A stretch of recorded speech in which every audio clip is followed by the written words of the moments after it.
Muito bom dia pra você que tá ligado aqui no Refil. A partir de agora já sabe, né? Vai começar o dia cheio de assunto. Eu sou o Arthur Gubert, hoje é quarta-feira, dia 10 de setembro de 2025. Dia do vencimento de muitos boletos, hein? Fica esperto, no programa de hoje vou te falar como é que faz pra virar santo da Igreja Católica. Também tem uma matéria muito interessante da New Yorker sobre como a gente entende os ETs no mundo atual. Ainda um estudo sobre cochilo no meio da tarde. Afinal de contas, faz bem ou faz mal? Também vamos falar sobre o Grow a Garden, o game mais popular do Roblox, considerado um belíssimo exemplar de brain rot infantil.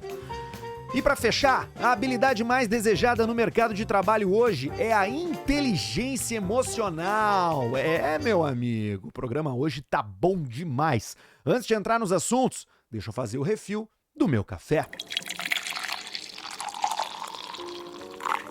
Você garante a sua assinatura de cafés da All Brewder, cafés especiais, direto da fonte, direto do produtor, não é essa porcaria aí que o cara encontra muitas vezes no supermercado. É café bom, de microlote, que chega na sua casa do jeito que você quiser, na frequência que você decidir.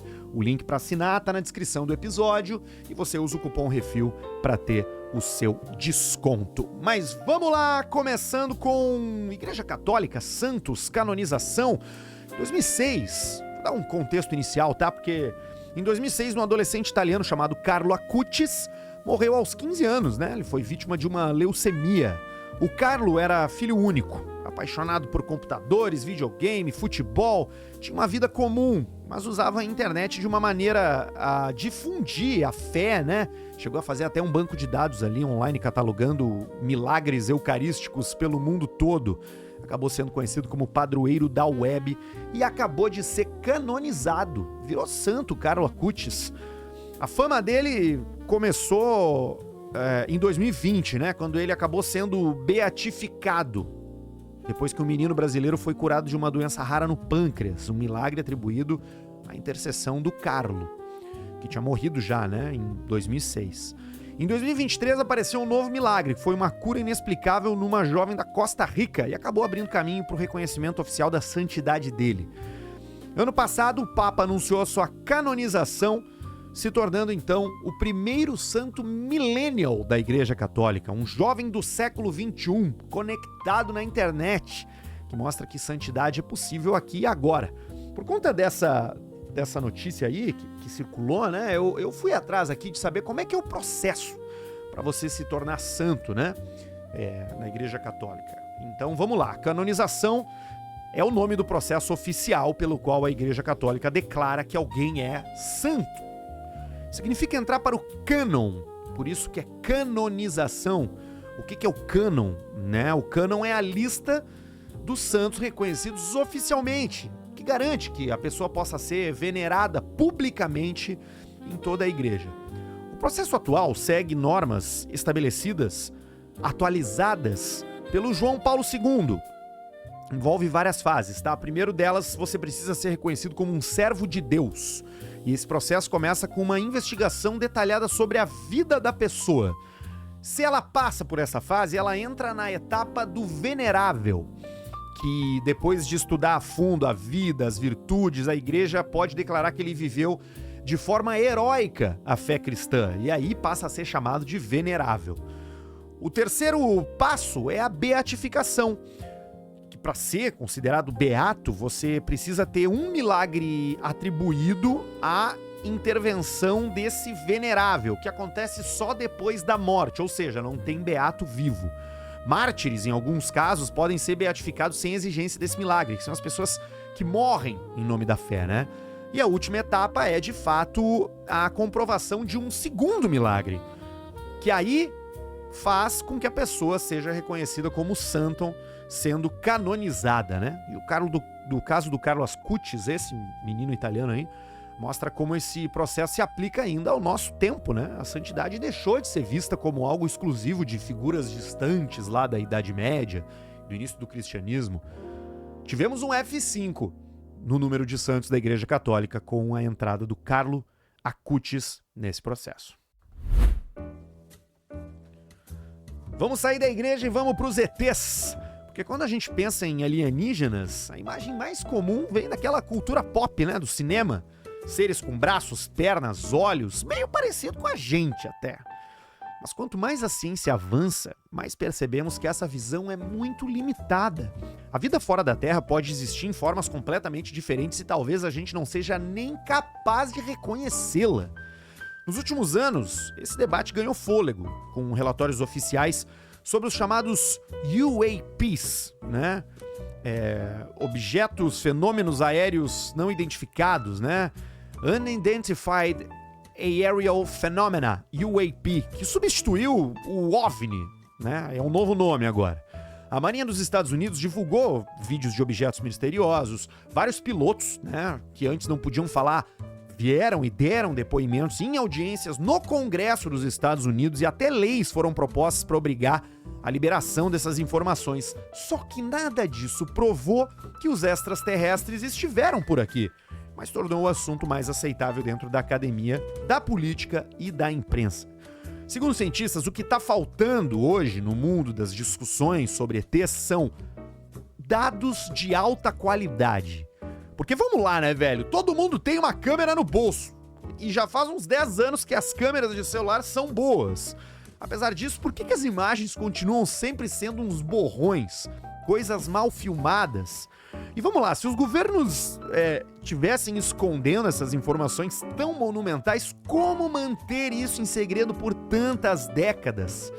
Vários céticos, né, lembram que balões, drones, fenômenos atmosféricos e até erros de percepção das pessoas explicam boa parte desses relatos.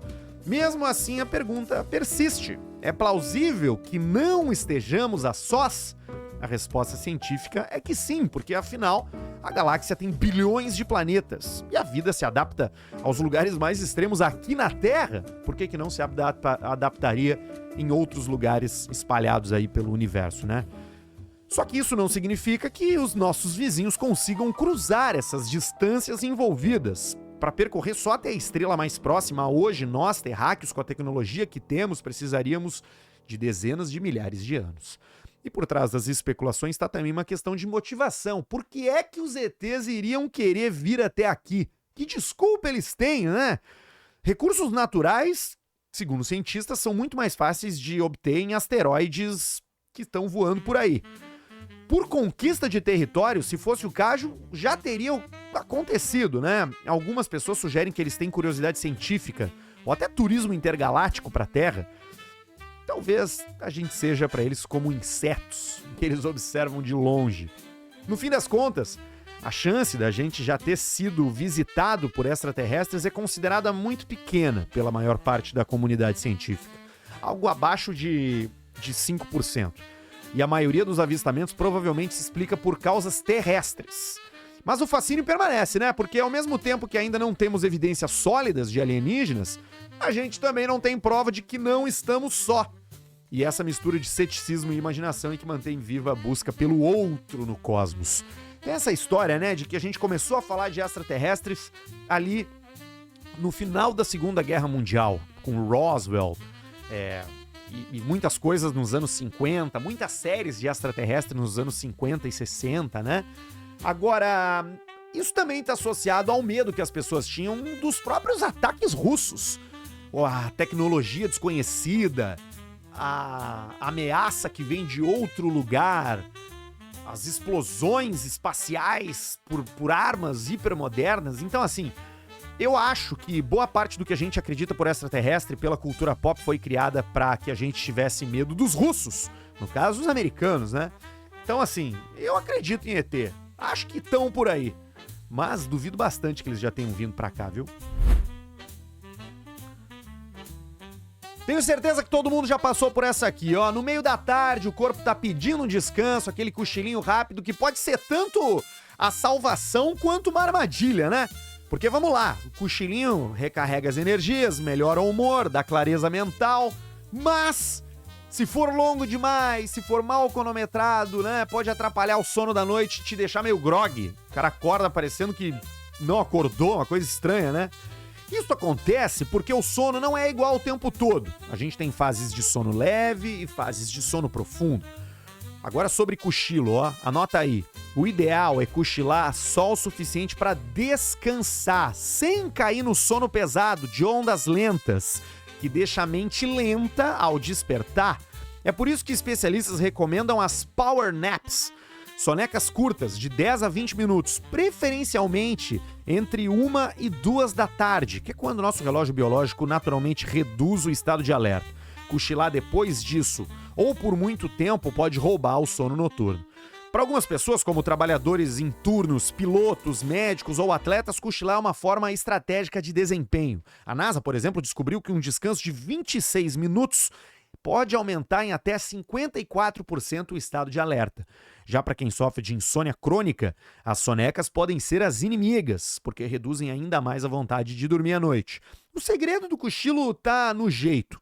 São cochilos curtos em ambientes frescos, escuros e silenciosos, sem passar de meia hora. Máscaras de olho e tampões no ouvido ajudam. Feitos assim, os cochilos viram aliados. Feitos de qualquer jeito, podem ser o motivo pelo qual você ainda está acordado, olhando para o teto, à meia-noite. Agora vamos falar um pouco de videogame, de Roblox mais especificamente, né? Recebo bastante essa provocação dos pais que escutam o Refil. Vamos lá, vou trazer pra você que não é desse universo, ok? Sobre Roblox, imagina um terreno virtual vazio, todo verde, parecendo um Lego meio mal montado. Você planta uma cenoura e espera a cenoura crescer. Esse é o joguinho, tá? Do outro lado já tem uma floresta neon com um monte de macaco, frutas exóticas, cipó brilhando, uma casa magnífica, Mozart tocando, uns gatos miando, ratinho correndo. Esse é o clima do Grow a Garden, o jogo hoje mais popular dentro do Roblox. Pra você entender, o Roblox é um jogo em si, mas ele também tem jogos dentro dele, que são criados pelos usuários. E só nesse verão, o Grow a Garden, né, no verão dos Estados Unidos, nesses últimos meses, né, foram 22 milhões de pessoas jogando ao mesmo tempo. O Grow a Garden é o hit absoluto do momento no Roblox. O Roblox é descrito por algumas pessoas como um metaverso que deu certo, né? Porque enquanto o Zuckerberg estava lá se enrolando com os óculos pesados, lá, aquelas salas virtuais vazias, o Roblox foi conquistando crianças e adolescentes com um universo de gráficos toscos, mas com uma jogabilidade bem simples. 2/3 das crianças estão jogando Roblox hoje, né? Entre 9 e 12 anos. 1/3 de todos os menores de 16 anos também. É como se o parquinho, o shopping, a pracinha do bairro tivesse se fundido na tela do celular, da televisão e do computador. Mas a comparação com o shopping não é só metáfora, tá? O Roblox, além de um jogo, é um centro comercial infinito. E é importante ficar atento, porque cada esquina tem uma nova loja, um novo item, um novo brilho, uma árvore que cresce mais rápido, uma camiseta da Adidas que custa $130, um chapeuzinho virtual. Crianças entram pra brincar e acabam consumindo, e consumindo, e consumindo.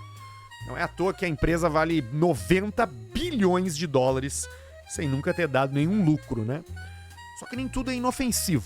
Desde 2018, dezenas de adultos foram presos por crimes de exploração envolvendo encontros marcados pelo Roblox. E tem ainda a acusação de que o sistema do jogo se sustenta em trabalho infantil, porque esses jogos todos, né, como o Grow a Garden, esses itens que são vendidos, esses acessórios que custam dinheiro, movimentam bilhões, foram criados por crianças, que são os jogadores, e recebem muito pouco ou nada, né? O truque é sempre o mesmo, explorar a presa. Você pode esperar a sua cenoura crescer ou pagar para ela crescer em segundos. Você pode subir uma escada infinita degrau por degrau ou gastar os seus Robux e cortar caminho. Jogos desenhados para serem desinteressantes até que você pague. Uma lógica de cassino disfarçada de parquinho. No fim, o Roblox é um retrato do nosso tempo, uma mistura de diversão, comércio e manipulação que vai capturando a atenção de uma geração inteira. Para os executivos é o futuro da socialização digital. Para os críticos é um shopping infinito com fachada de brinquedo. E para as crianças, muitas vezes, é só o lugar onde estão todos os seus amigos. Talvez seja exatamente essa armadilha mais eficiente, né? Quando brincar, consumir, conviver viram a mesma coisa, já não tem saída fácil dessa tela. Então, assim, fique esperto com o seu cartão de crédito aí nos smartphones que você empresta para os seus filhos, se você estiver emprestando. Eu acho que não deveria, mas, como dizem, né? Cadum, cadum. Agora, se eu te dissesse que no mercado de trabalho de 2025, saber nomear o que você sente vale mais do que dominar softwares. Pois é, o que você faria? Tu respira fundo e aceita essa informação ou vai retrucar? Vai querer brigar comigo? Essa é basicamente a diferença entre reagir e responder, né? E é por isso que tem tanta gente falando em inteligência emocional. Bom, o conceito é simples. Inteligência emocional é a capacidade de perceber, entender e gerenciar as próprias emoções e reconhecer as dos outros. Não é calar sentimentos, é usar sentimento com inteligência. Quem contrata, né, a turma do RH já percebeu. Por décadas, as empresas admitiam as pessoas pelas suas hard skills e demitiam pela falta de soft skills. Agora, com inteligência artificial acelerando o ensino técnico e automatizando processos, o diferencial ficou na sua humanidade. Relações humanas, leitura de contexto, negociação de conflito, coerência entre discurso e prática. Traduzindo para a vida real do escritório, um profissional emocionalmente inteligente consegue trabalhar com perfis diferentes, constrói vínculos sem bajular, conduz conflitos sem incendiar. Parece pouco? Só que isso melhora a performance coletiva, aumenta a segurança psicológica e o engajamento. E no Brasil corporativo de hoje, as empresas que levam o tema a sério não tratam como modinha ou programa paralelo, elas integram inteligência artificial, aliás, inteligência emocional na cultura, pertencimento, escutativa e prática alinhada ao que se fala. Walk the talk. Tá, mas como é que eu desenvolvo isso aí, Arthur? Bom, vou te dar 4 dicas práticas. Primeiro, faça um check-in curto ao longo do dia. O que eu tô sentindo agora? O que eu tô pensando agora? O que eu tô fazendo agora? Do que eu preciso nesse momento? Né? Um aterramento simples, que abre espaço para você estimular e responder essas questões. Tem também outra coisa bem legal, tá? Regra dos 90 segundos. Vem alguma grosseria para você no trabalho? Não responda na mesma moeda. Levanta, bebe uma aguinha, respira, dá uma volta pela firma ali, né? Passado esse pico emocional, você volta com uma palavra melhor para responder. Tem também a técnica do espelho confiável. Pergunte aos seus pares, líderes e alguém da sua vida pessoal. Quando eu pressiono, como você me vê? Qual é o meu gatilho mais comum? Feedback. Esse é o mapa para você se entender e ter uma inteligência emocional mais complexa. E também tem o diário de gatilhos. Escreve ali situações num caderno, né, que te deixaram sem resposta, que te deixaram irritados. Em 2 semanas você começa a identificar padrões no seu próprio comportamento e em 1 mês já vai estar mudando completamente o hábito. E quando a coisa aperta, né, o prazo, a meta ali, vale lembrar a regra mais simples, que é clareza antes de velocidade. A gente erra quando corre sem nomear o que sente, né? Aí tem todas aquelas coisas, né, de ansiedade, né, que na verdade a gente pensa que é urgência, mas é ansiedade. Tem orgulho disfarçado de convicção, né? Tem medo disfarçado de prudência. Então, quando a gente nomeia o que a gente sente, a gente diminui o que a gente sente. No fim, inteligência emocional não é um plus mais, né? É a infraestrutura invisível das equipes que entregam, né? Técnica abre porta, postura mantém a sala. E a pergunta que fica para o seu dia de hoje é direta. Na próxima conversa difícil, você vai procurar ter razão ou construir a solução? Eu gosto daquela brincadeira, né? É melhor beijar do que ter razão, sempre. Beijar é uma metáfora para se dar bem. Então, assim, na próxima, beije ao invés de ter razão. Vale muito mais a pena e você vai ser muito mais feliz.